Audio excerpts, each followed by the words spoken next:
Hey now, how is everybody doing? Welcome to Red Alert Diaries with Tanya E. Hood. I'm Tanya E. Hood, a wife, a mother, and an entrepreneur. As an entrepreneur, it simply means I worn a lot of different hats in my life that have helped me develop a full range of strategies and actionable steps that I've used to help my clients make a strategic impact, both personally and professionally, to have better than what life has been giving them. Red Alert Diaries is based on the life lessons from my premiere book, Red Alert, Is He the One? The pocket guide defining the love of your life. And if you read my book, you already know that I got married at 21. And after 11 years of marriage, I found myself going through a divorce, having to raise my two sons alone. To reset my life and survive my divorce, I took the time I needed to get to know me better, which opened me up to new love again. So now I'm in a new marriage with the love of my life and my best friend, which just proves there is life after divorce.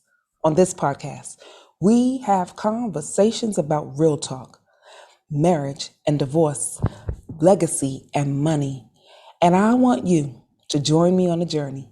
Call 240-532-2227. That's 240-532-2227. I want this podcast to challenge your thoughts and inspire you to grow. So together, we can operate in excellence. Today, I want to have a conversation about a space that we are entering in where money is rapidly changing. With this economy that's been occurring over the last couple of years and what is being projected in the future, you need to be clear about what every dollar you make is doing. You have to assign a task to every dollar in order for you to be in a position where you can build generational wealth. Because if you have this mindset, then you will often look for ways that can be a support system to help others get better. That will make you strategic about what you're doing with your money. I've often shared that the simplest way to gain insight about your money is through a budget. It's a simple financial plan. It gives you an idea of where your money is, and if you use it correctly, what your money is doing. That way, you can be positioned to start utilizing your funds in such a way that you create generational legacy.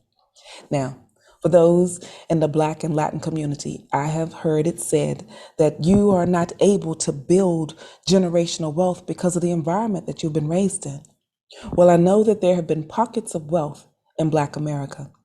And because of that, they have made successes that we still use today, and that happened despite the economy or the environment. See, one of those individuals is Arthur George Gaskins. He's also simply known as A.G. Gaskins. He created numerous businesses at a time during the civil rights moment where he was also a key component financially to support the movement to start removing the legal barriers that were hindering integration in Alabama.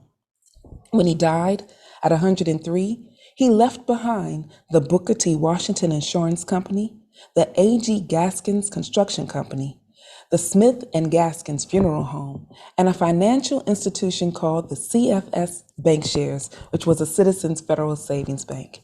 He said, I never went into anything with the idea of making money. I thought of doing something, and it would come up and make money. I never thought of trying to get rich.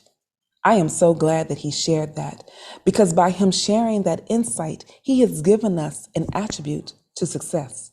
So I want to talk more about that so that we can take the time we need now to apply these attributes of success to get to our next trajectory.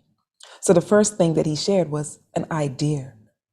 It was the ideas that he had to want to make those around him have a better existence that started affording him the money that he desired. He wasn't seeking it, but whenever you take the time to help someone get better, solve a problem that they may have, give them a solution that can give them a space or a place that can change what they are experiencing, it will often bring you money. So think about it. A lot of the things that you currently use today was an idea. That phone that you're probably listening to this podcast or watching it on YouTube, that was an idea.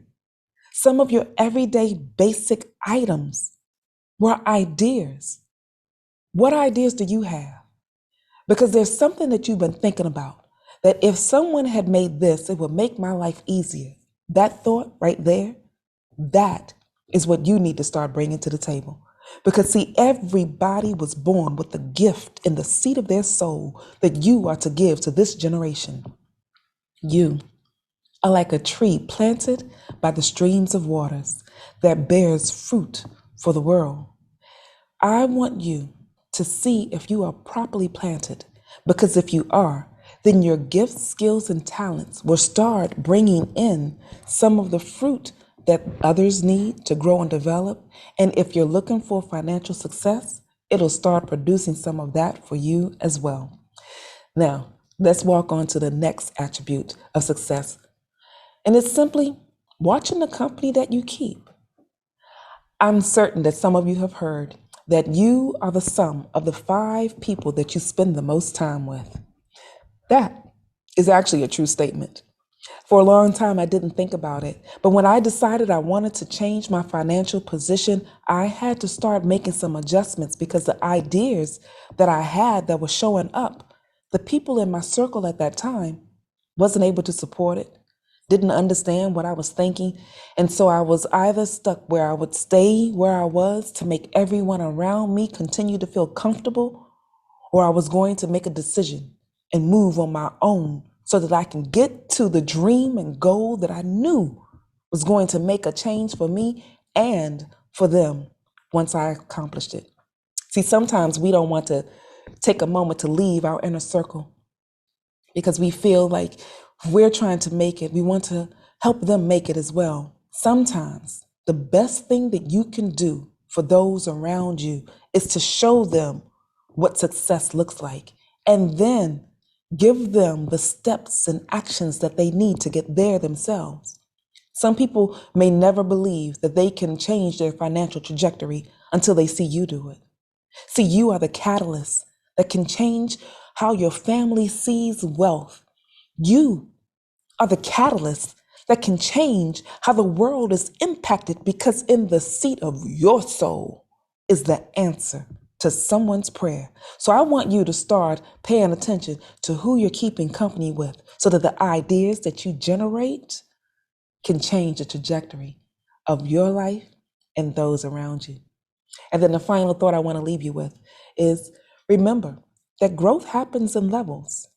There is nothing that is really planted that sprouts full grown the next day.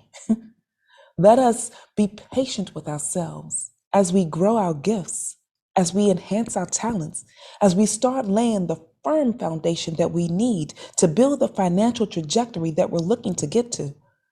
Because I often give some insight to individuals that you can change the financial trajectory of your life and create legacy for generations to come. And that is often the goal that a lot of people want to make, but it requires you taking the time. And it may often require you to sacrifice some things that you want to do today to ensure that tomorrow you have what you desire. See, when I decided I wanted to get a different financial level, it meant that the discretionary income, and that's simply the money that you have after you pay for your major resources like your rent and your clothing and food. Now, with clothing, I'm talking about basic clothes that you need for a job. I'm not talking about the fancy stuff that people want to wear to try to be flashy, because sometimes your desire to want to be flashy for those around you can be eating up money that you can have in a strategic environment to grow for you. See, the thing about money, and I am so grateful that my grandmother told me, money is a tool. Just like you have a hammer, a screwdriver, or nails, they're tools to help you build.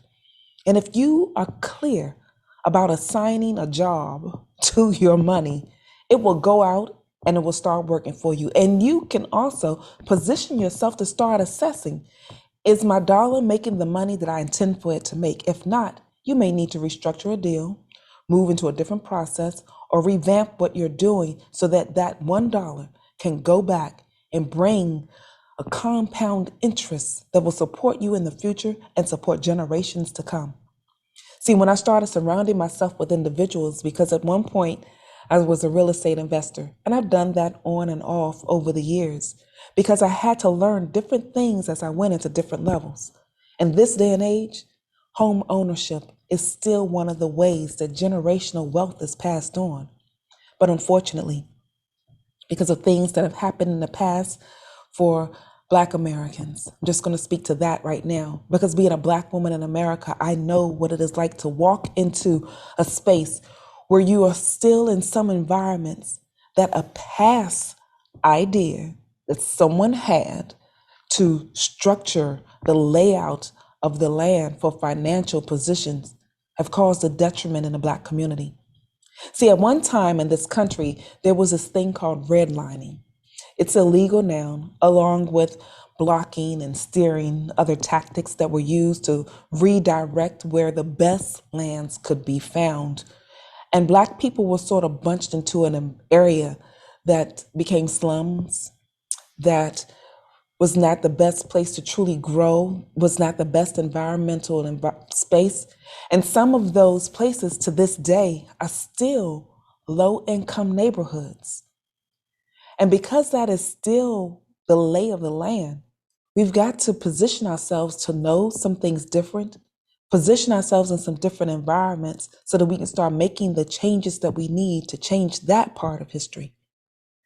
There was some surge in the housing market, but it occurred with subprime loans, which was also a contributor to the 2008 housing crash. But there was a lot of money made in that time.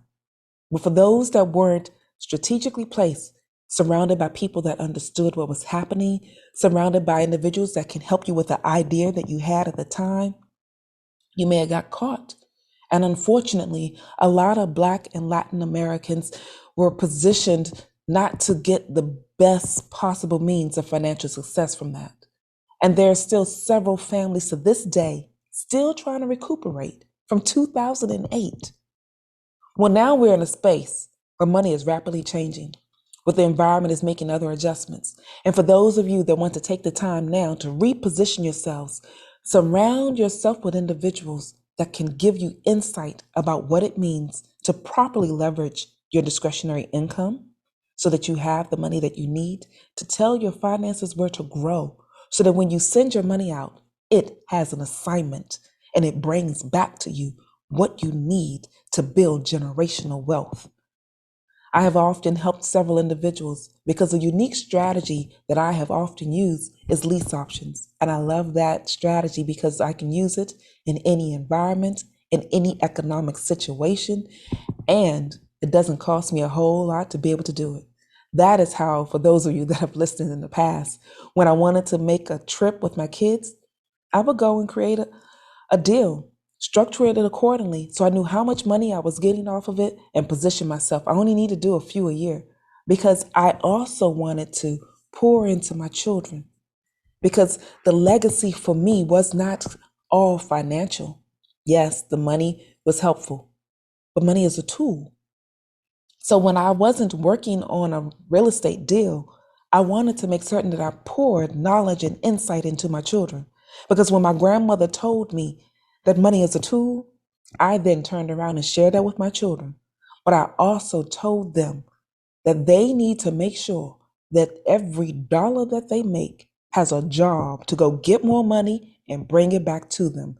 That way they can start off in a position where they have knowledge wealth until they're able to position themselves to leverage other types of wealth. Because for those of you that have joined me on Clubhouse, you are aware that I'm a part of a club there called Winning in Wealth, where wealth stands for wise entrepreneurs and leaders transforming history. I am so glad that Shatika Husser made up that acronym. She is an individual that's in finances now that can be a support system because she understands and is surrounding herself with individuals that can support her moving into another trajectory. So for today, if you don't remember anything else I've shared, that is part of the one thing I want you to know. Be mindful that money is a tool. The ideas that you make will help you move into a different level, and surround yourself with people that will help you grow your idea into the next position. And if you want to continue the conversation, you can always reach out to me for a unique strategy session that's just for you on my website, tanyaehood.com. There, we can discover how to best position you. And if you're on Clubhouse, you can join me in that club I was talking about, Winning and Wealth, where we start off with mindset at 6 p.m. Eastern Standard Time. And then we move into a continued discussion at 7 p.m. Eastern Standard Time with Red Alert Diaries. And then we wrap all that up with a conversation about the village woman. In the meantime, I want you to know that you can get this done. It is time to change your trajectory. This is Tanya E. Hood, walking in my purpose, and I want you to do the same.